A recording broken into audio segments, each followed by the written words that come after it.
Hi friends, welcome to Yaya's Heart Tarot. I wanted to hop on and do a kind of seat of the pants reading for the energy of the upcoming eclipse.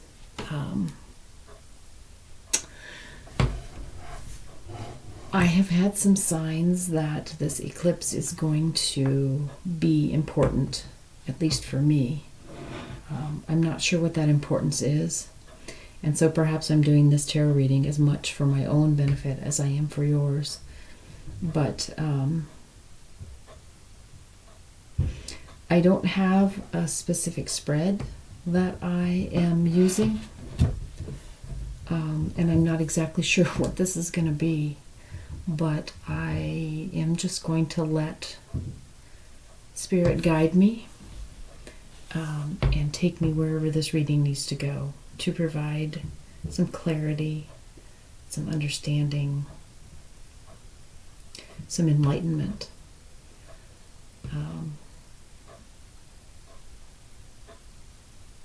Some wisdom, maybe unearth some secrets. So, that's what I'm going to attempt to do here. And if this works out, I will upload it to my YouTube channel, and you can listen if you want as well. First things first, I forgot that I had this on. I don't like to wear any sort of electronics when I do my readings, so I'm going to set that aside. I need to pause just one moment. Okay, I'm back. I realized that I didn't have my phone silenced as well, which reminded me that I had a text come through that I didn't listen or didn't look at. Turns out it was a scam, so no harm done. So I am also going to be using this particular deck. It is Tarot del Toro, and I have attempted to use this deck before, and we've not gotten along too well. I've not been able to get messages from it for some reason. However, I have gotten many messages lately that ginger is an important message for me right now, something to do with ginger. And today, when I went to put this deck away, I had it clearing, sitting here on my selenite to clear the deck from the last time I used it, which I didn't really use it because I couldn't get any cards to come out. But I noticed as I was going to put it away that this symbol on the front of the booklet that comes with it, which I've looked at before, but it never dawned on me that this is ginger. This is a ginger root. So, here's the thing. I think I need to read with this deck today, so I am going to try. I'm going to give it a try again today. So let's see what we can determine from this deck. I'm also going to light a candle here to call in some ancestors, perhaps, spirits, whoever would like to come in to help us. But I just broke my match, so maybe I'm not supposed to use a match. Maybe I need to get my lighter. Hang on. I'm going to put you guys on hold another moment. Okay, so I have my candle lit. I have my obstinate deck of cards. I have a vague idea of what I might be doing. So what could go wrong, right? All right, let's give this a try. So spirits, thank you for being here with me.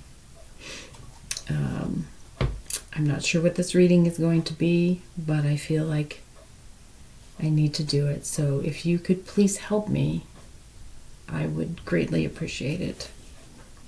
So the first message that I think I want to get is, what is hidden from us right now? What is hidden from us right now, Spirit? What is it that is hidden from us right now that we need to know? It may be hidden by choice. We may be hiding something from ourselves.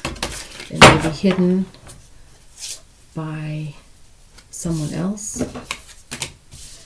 But what is it that's hidden from us? Okay, well, we got the Ace of Swords. We got the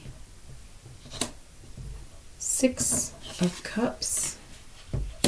Okay, here's the other thing, gang. I probably need to put my glasses on. This is just going swimmingly, isn't it? Okay, so we got the Seven of Cups. And we got the Nine of Cups. So, what's hidden from us?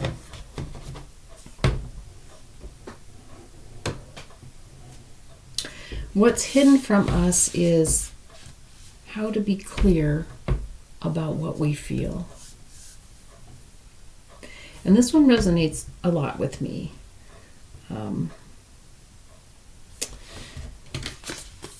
The Ace of Swords, for me at least, I tend to try and think everything through rather than feeling it and getting that gut feeling or that intuitive knowing, or at least not trusting it. I get it, I just don't trust it.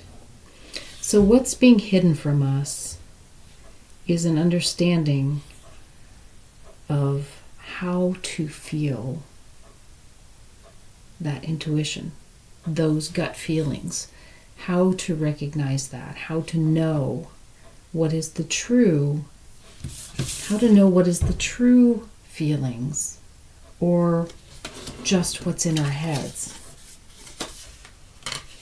which ultimately will lead us down the path to more happiness.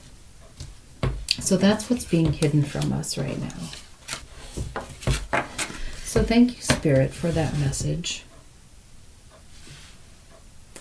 How do we go about uncovering this or understanding this, fixing it? How do we go about uncovering this?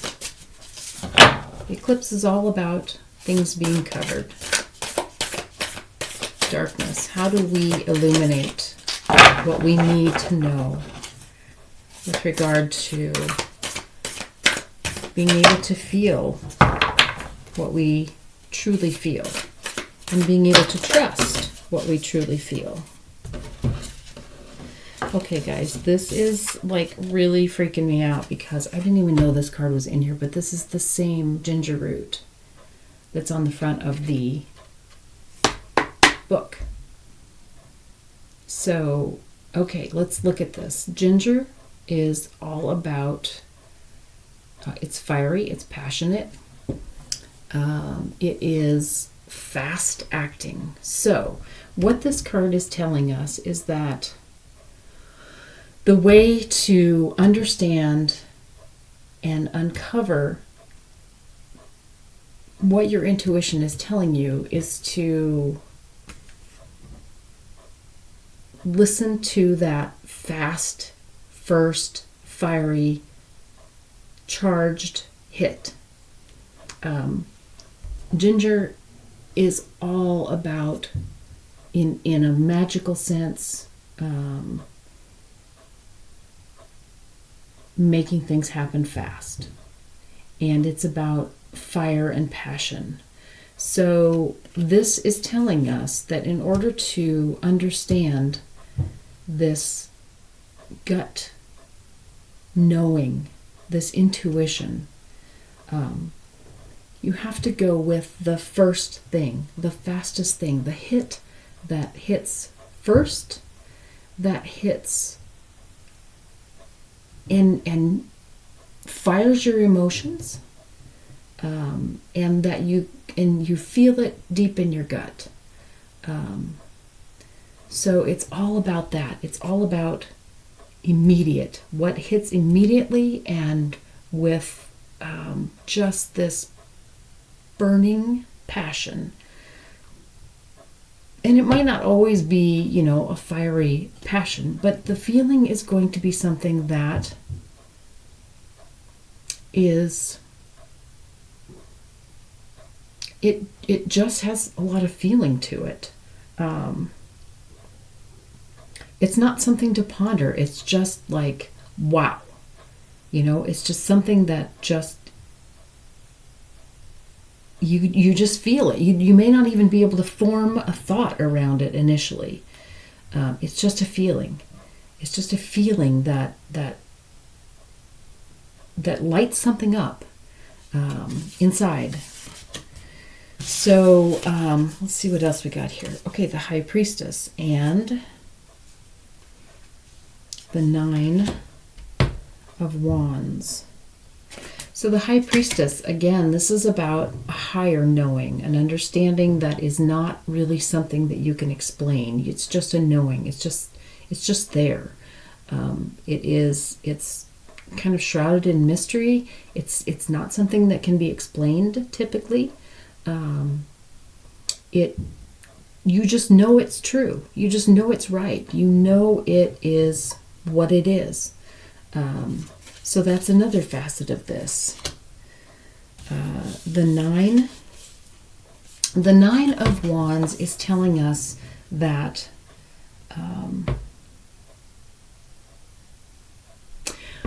no matter how hard we might fight against our intuition, and we fight against our intuition because we want to rationalize everything, and we want to make sure we don't miss the another option that might be better. We're always, the grass might be greener over there. So let's not close down our options. Let's not close this door. Let's just keep it ajar just in case we need it. So the Nine of Wands is telling you that after you're done fighting that fight, after you have gone through the but what ifs, and maybe I should, and I'm not sure that that's what the right thing is, and maybe I misunderstood. After you've gone through all of that, after you have gone through all of that to the point that you can no longer see straight, you can no longer find your way out of this dark forest that you've created in your mind, give up. Just give up and give in. Stop fighting. Just let it come. And that's another piece to this. So take that first fast hit that lands emotionally, that lands like with warmth, with just emotion. Understand that it may not make sense a lot of the time. It may not be the answer that you thought was coming, but give into it. But let it be. Just let it come and let it be. So Spirit, thank you. Thank you for those messages. So what is it that we are needing to heal with this eclipse? What is it that we're needing to bring into...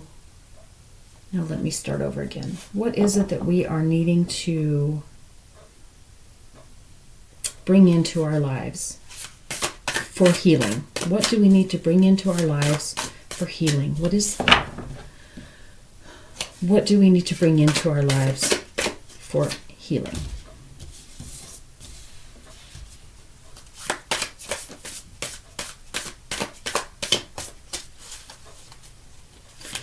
Spirit, what do we need in our lives?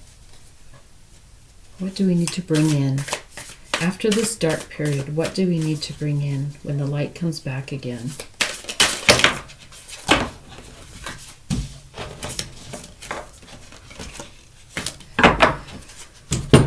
So we got the Emperor.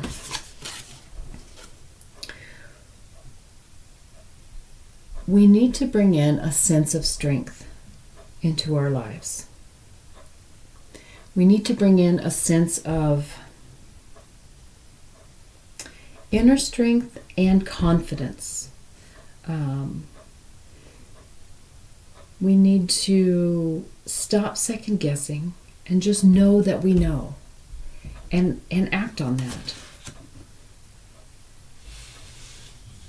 We need to stop worrying that there's something better out there. We need to just go on about our lives and do what we know is right.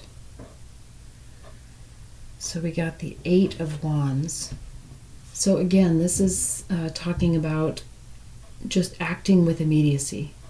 So we need to, what we need to bring into our lives is to stop second guessing, to stop overthinking, and just do what we know is right. Act with confidence. When you get that initial hit, that first hit that we talked about, that you can't necessarily explain or understand, but you go ahead and go with it, that's when you need to have the confidence to know that this is your intuition and your intuition would not steer you wrong. So act confidently, because that hit of intuition tells you more intimately and more lovingly than any other idea that you can dream up in your head. It's not going to steer you wrong. So act with confidence and just act. Don't hesitate. Absolutely do not hesitate. I don't know if these cards are cards that we need. I'm going to put those back and see if there's anything else. Is there anything more for that, Spirit? For what we need to bring in to heal, what we need to do. Okay. So we got the 9 of Swords. The 9 of Swords. So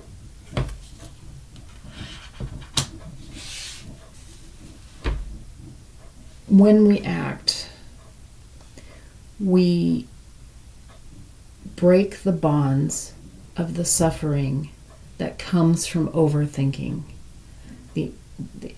I don't know how many of you, like me, will spend more time trying to figure out what I need to get done and what's the next thing I should do than actually doing anything.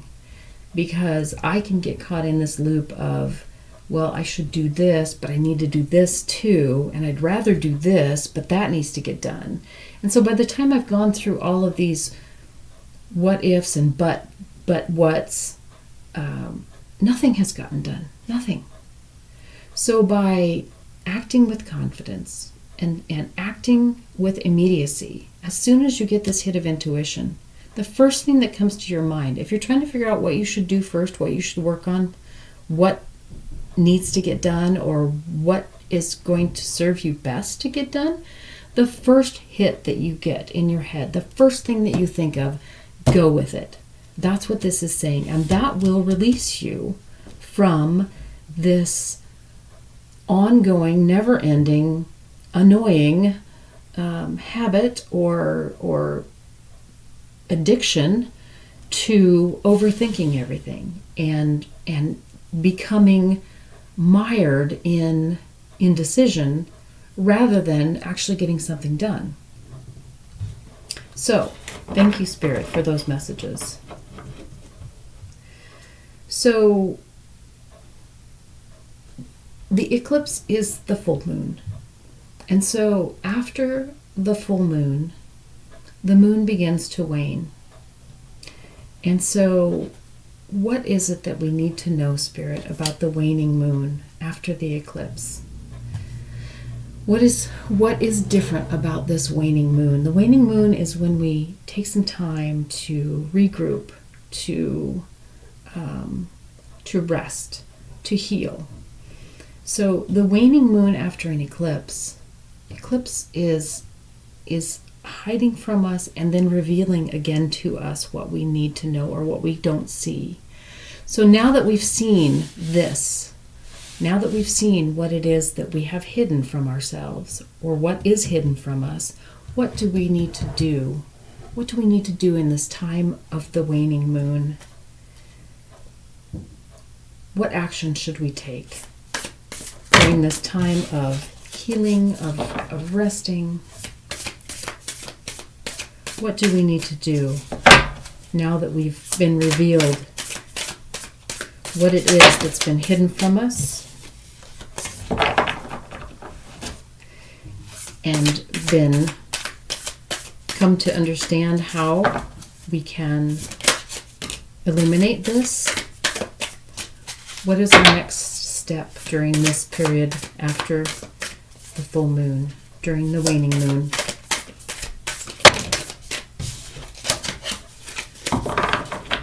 Spirit, thank you. And Del Toro, thank you for working with me to deliver these clear, guided messages. What do we need to do in the time of the waning moon after the eclipse? What will best serve us during this time?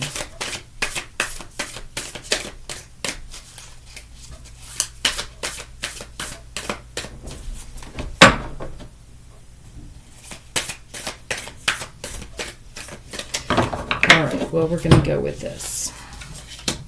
So we got the Ace of Wands, and we got the Six of Swords. Ace of Wands and the Six of Swords. So the Six of Swords is about stepping away, is about leaving behind what doesn't serve. Taking a journey towards something new and better. And the Ace of Wands is about beginning a new passion. So what would best serve us during this waning moon, the time after the eclipse, is to leave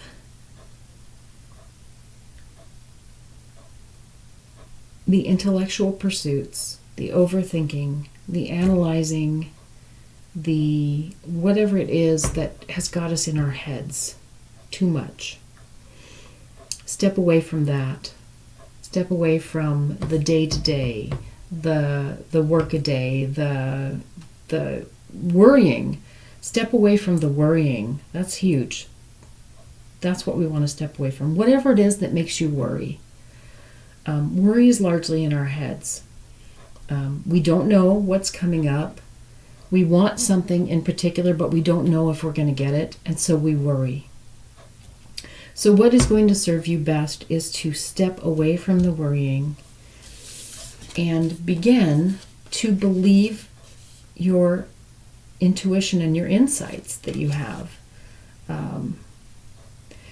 This Ace of Wands, the Six of Swords is dealing with sort of an ongoing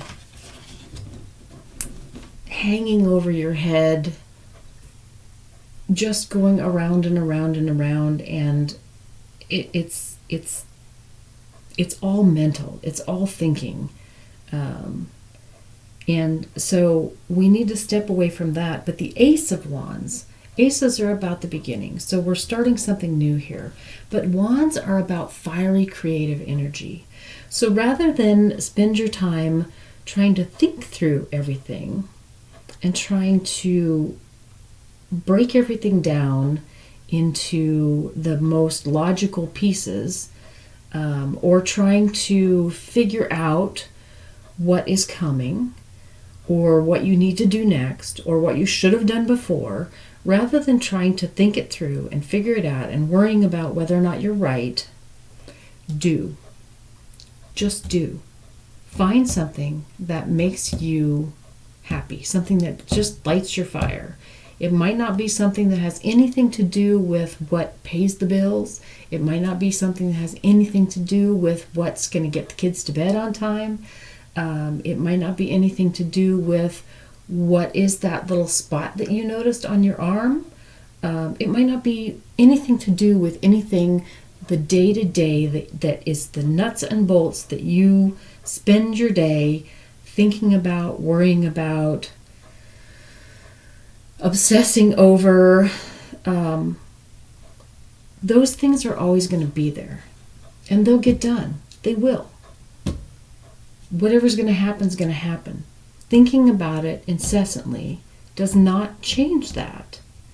It might change what you do, but ultimately it's just going to use up all of your energy thinking about and worrying about what to do next, or how to do this, or should I do this.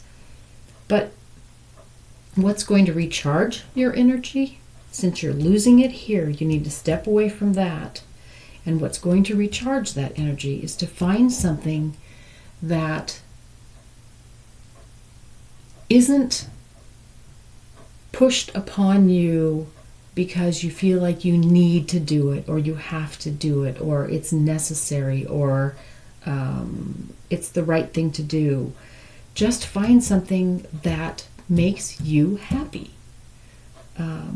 It might not be anything that seems productive. It might not lead to getting anything done. You know, it could be telling ridiculous dad jokes to your kids. It could be dancing around the house and singing. It could be painting something, even though you've never really painted before. It could be any number of things. But whatever it is that makes you happy, think back to when you were a kid even. If you need to do that, if you need to free up yourself from your obligations, do that. Go back, think back to when you were a child, when you didn't have these obligations. Go back to a time when these obligations were not such a big looming thing in your life. And remember what it was that made you happy. Eating uncooked cookie dough, whatever it is, it doesn't matter. But find that thing, that's something that you can do, something that you can put your heart into, that you can put your energy into, and do it until it makes you proud or happy or laughing, or just feel completely spent with joy. Whatever it is that makes you feel happy, even if it doesn't lead to getting anything done. In fact, you might want to make that part of the goal, that it doesn't lead to getting anything done. Because if it leads to getting something done, then you're going to attach to getting to that end point where it's done. And that's not the point.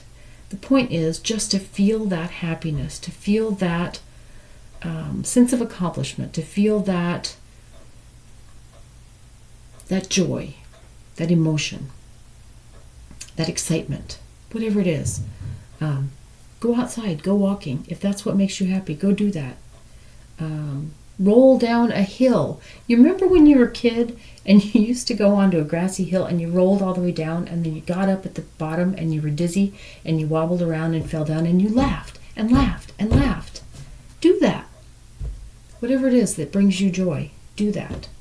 It doesn't have to be something that takes up a lot of your time. You can get back to this mundane crap pretty soon, but this is draining you. This will fill you up. So in this time after this eclipse, as the moon is waning, take the time to step away from what's draining you, and once in a while, once a week, once a day, every hour, whatever you want, whatever you feel like you can work into your life, the more the better. Do something that makes you happy. Even if that's grabbing your husband and giving him a peck on the cheek, picking up your kid and swinging him around, jumping in your car and driving out into the country. Whatever that is, whatever it is, whether it takes a second or whether it takes an entire day. Take a vacation. But don't let this intrude. Just do something that makes you happy. That's what we all need to do. That's what is going to bring you back to a place where you can hear your intuition. You can feel what is right. Once you get out from under this energy of being worried and stressing about what has to get done, what needs to get done, what you don't have enough time for, once you get out from underneath that energy and just do this, just for a few minutes, you're just going to remember what it feels like to be happy. And that happiness is going to carry you through the rest of this that you need to do. But you have to put that happiness in periodically. You've got to keep bringing that happiness in. That's what's going to heal you. So that's what we need to be doing during this time after the eclipse, now that we have uncovered what it is that's been hiding in the dark. And now we can go in and we know how to fix it now. We know how to fix it. So thank you, Spirit, for that message. And so what is the outcome? What is it that we're going to gain through this process of the eclipse and the time after? What is it that we're going to gain from this? What's the outcome here that we can look forward to?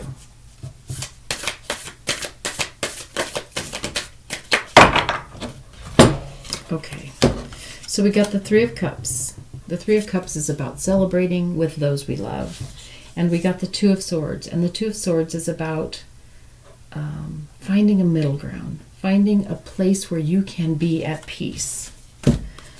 So that's what this is about here, finding this middle ground between spending all your time doing what you have to get done or spending too much time avoiding what you have to get done and doing what you love, because then we get guilty about the stuff that we have to get done.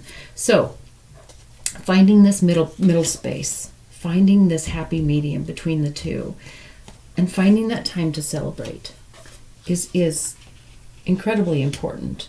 It's part of this.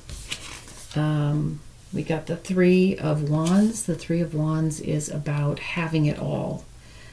So this happy medium, this balance between what has to get done and what feeds your soul, that's going to allow you to have it all. We got the Sun. The Sun is about being happy.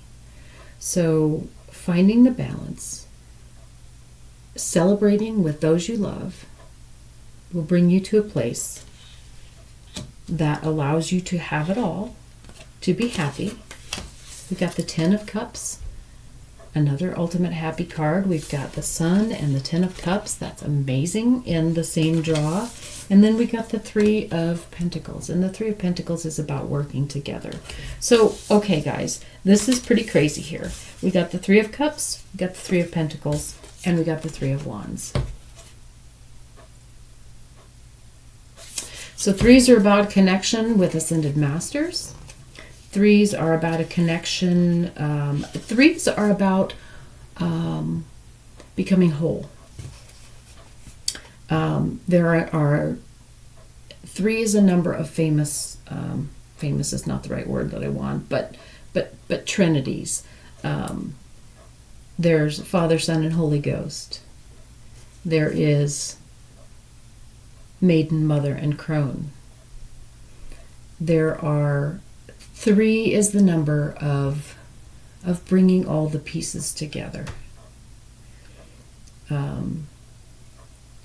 So three here is telling you that this practice is going to bring all of the pieces together.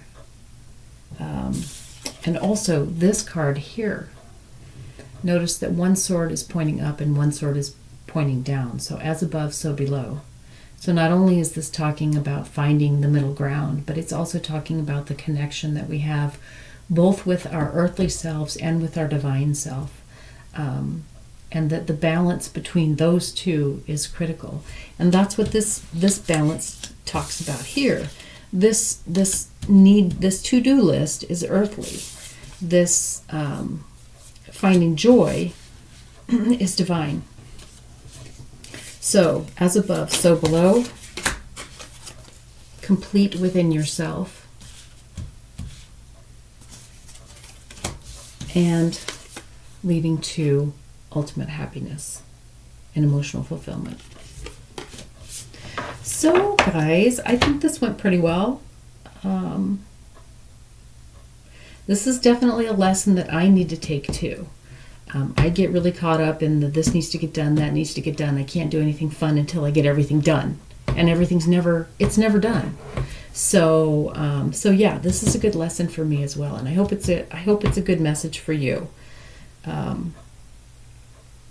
This has been a really, really terrific reading. I've been really, really happy that I went ahead and did this. And I also have a new oracle deck. So let's pull an oracle card just to see what we get here. This is the witching hour. And this deck was one that was from a very, very, very dear friend of mine. And she made a point of telling me about this deck because one of the cards, she believes, looks very much like me. So she was like, you gotta see this. I think this is you. Don't know what it means, but I think that it's you. And actually the card talks about the blood moon, and the blood moon is what the eclipse is called. If you Google blood moon, typically you're going to get something, especially right now with the eclipse coming up on Tuesday, talking about the eclipse. And eclipses are called blood moons because when the light is such that the moon is in the shadow of the earth, they look blood red. So let's pull an oracle card. Spirit, can you provide us one card here as a final message to this beautiful reading? One card, please, as a final message to this lovely reading.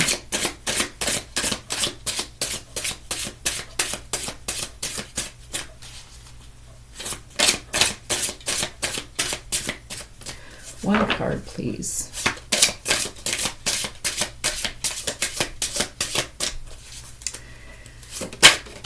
There we go. Interesting.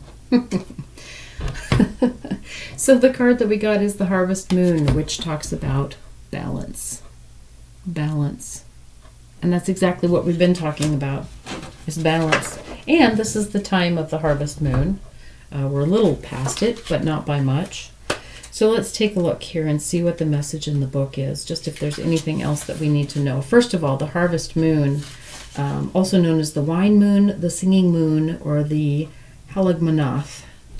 The Harvest Moon is the time of year for harvesting grains from the fields and celebrating the fruits of the year's labors. Harvest Moon legends are tales rooted in the gathering of crops. The Harvest Moon is also a time to gather, get organized, and tame any spiritual, mental, or emotional chaos. There we go. By taming this disorder, it's also a time to balance the good and bad in your life. After this cleansing, it's time to rest after all of your hard work. So this kind of encapsulates what we talked about here, too. So balance specifically. The waxing harvest moon represents an equilibrium between dark and light. Here the maiden is shown balancing a light and dark orb of energy in each hand. She also has a port wine stain on half of her face, showing a natural asymmetry. This card signifies that your balance is off in a situation in your life.